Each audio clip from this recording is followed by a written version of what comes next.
Hai guys, gimana kabar kalian? Semoga semua dalam keadaan sehat ya. Video My Forever Sunshine kini sudah memasuki chapter yang ketiga. Kalau kalian belum sempat nonton chapter berikutnya, bisa cek link yang ada di description box di bawah ini ya.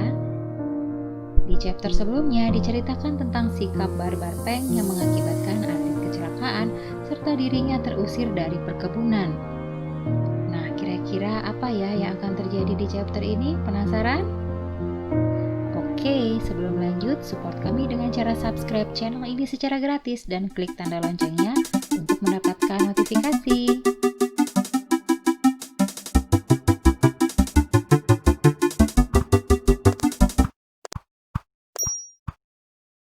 Waktu berlalu. Di chapter ini menceritakan kisah tokoh-tokoh yang ada di drama setelah mereka dewasa.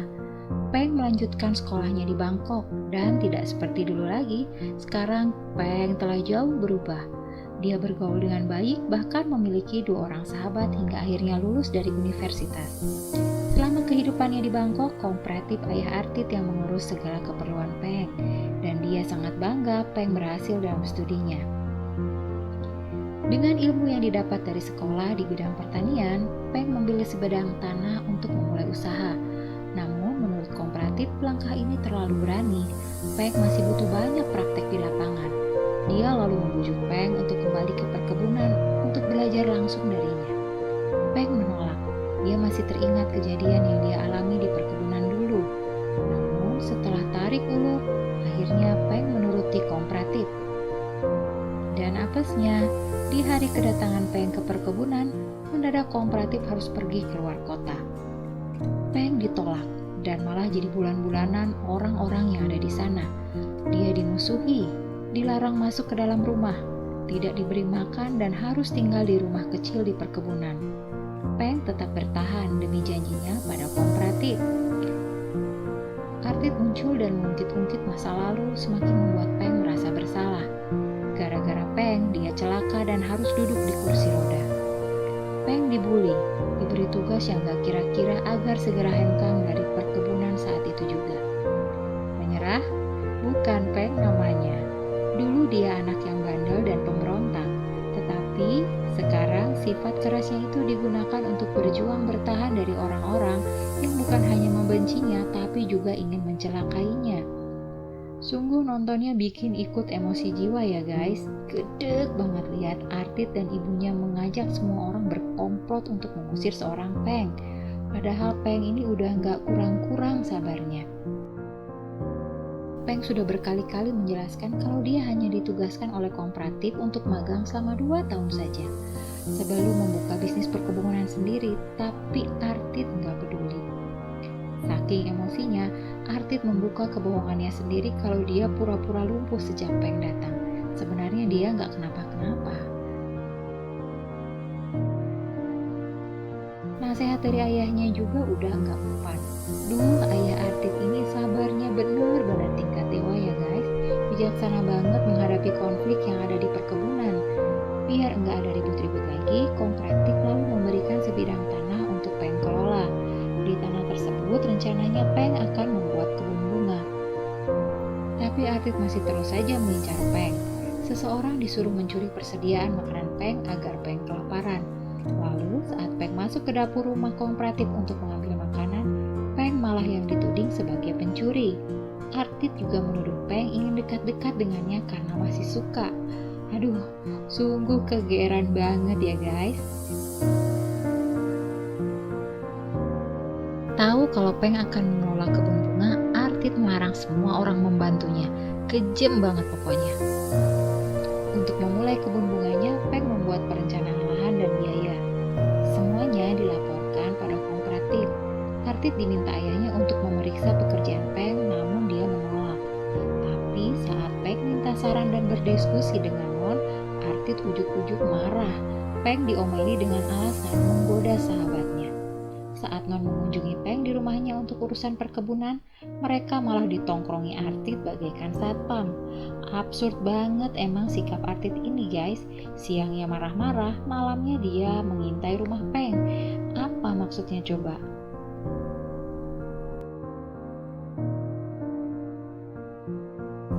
Lalu bagaimana dengan tokoh-tokoh yang lain di drama ini? Jika Artit mengelola perkebunan bersama ayahnya, kakak beradik Non dan Nang melanjutkan bisnis resort milik orang tua mereka. Kot sedang merintis bisnis, dan Ling pergi ke Inggris setelah terjadi salah paham dengan Non, dan kini dia sudah kembali ke Thailand dan menjalankan bisnis kafe bersama Artit. Ling tahu Non suka padanya, dan untuk menghindarinya, dia dan Artit selalu acting sok mesra kalau lagi ada Non. Dan yang tidak berubah, Nang tetap memusuhi Peng karena dekat-dekat dengan Artit. Tidak ada seorang pun yang membantunya. Peng lalu mendatangkan Aung pengasuhnya sebagai bala bantuan. Sama seperti majikannya, Aung juga ikut dibully di perkebunan. Jika ada pekerja yang ketahuan menolong Peng dan Aung, mereka akan dapat sanksi dari Artit. Entah apa isi pikiran Artit. Di otaknya setiap hari dia inginnya menyiksa Peng, dan giliran dibalas oleh Peng, bukannya nyadar malah tambah ngamuk. Ngebalasnya nggak kira-kira. Dan di semua kericuhan selalu kooperatif yang jadi penyelamat buat Peng. Kalau udah dinasehatin ayahnya, Artit kelihatan banget kekanak-kanakan. Maklum dia anak tunggal, dimanja dan gak ada saingan. Tiba-tiba ayahnya membagi perhatian kepada Peng. Jelas-jelas Artit iri. Jadi acara ribut Artit versus Peng dilanjut terus ya guys.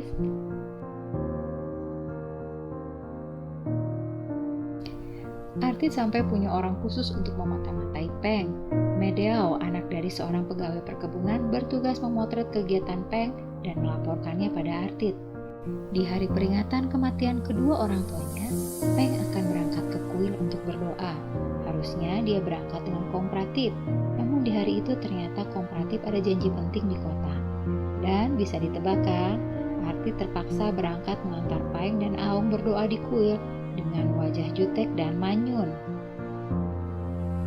Sebelum didoakan oleh pendeta, Peng bertanya, apakah doa dan sedekah bisa menghapus dosa yang besar? Nah, loh, apaan nih? Selama ini yang semua orang tahu, orang tua Peng ini meninggal dalam kecelakaan. Pertanyaan Peng ini bikin Artit penasaran. Lihat deh wajahnya. Antara pengen tahu tapi gengsi mau nanya. Usai berdoa, Peng memberi makan ikan di kolam sebagai bentuk sedekah. Dan Artit seperti biasa ngomel-ngomel enggak sabaran. Sesaat sebelum pulang, sebuah petasan meledak. Suaranya membuat Peng tercekat. Memorinya kembali ke hari di mana kedua orang tuanya meninggal. Kemudian Peng terkulai pingsan. Ternyata benar kalau Tuhan itu maha membolak-balikan hati ya guys. Dari tadi pasang wajah judes, Artit gak bisa bohong kalau dia khawatir banget dengan keadaan Peng. Sampai gak bisa mikir harus gimana. Badan gede bukannya ngapain kek. Tapi saat Peng pingsan, Artit malah cuma panik doang. Cuma pelukin Peng, usap-usap pipi terus kipas-kipas tanpa angin gak jelas gitu. Tapi begitu Peng sadar, kumat lagi sombongnya. Guys, hari ini Artit sedang memulai babak baru hubungannya dengan Peng. Peng yang selama ini dibencinya setengah mati, yang dulu bikin dia celaka dan bikin malu, yang tiap hari selalu dia jahati agar jangan sampai suka lagi padanya, kini jadi orang yang paling Artit khawatirkan. Setelah capek mengikuti episode-episode yang penuh dengan perlakuan buruk Artit kepada Peng, sudah saatnya Artit mencerna perasaannya yang sesungguhnya. Baiklah guys, tambah penasaran dan gak sabaran ya rasanya. Tapi untuk sementara kita rehat dulu sebentar ya. Bersabar menanti chapter yang berikutnya. Berikan like kalau kalian suka dengan cerita ini dan jangan lupa menyalakan notifikasi untuk chapter berikutnya. See you later. Bye-bye.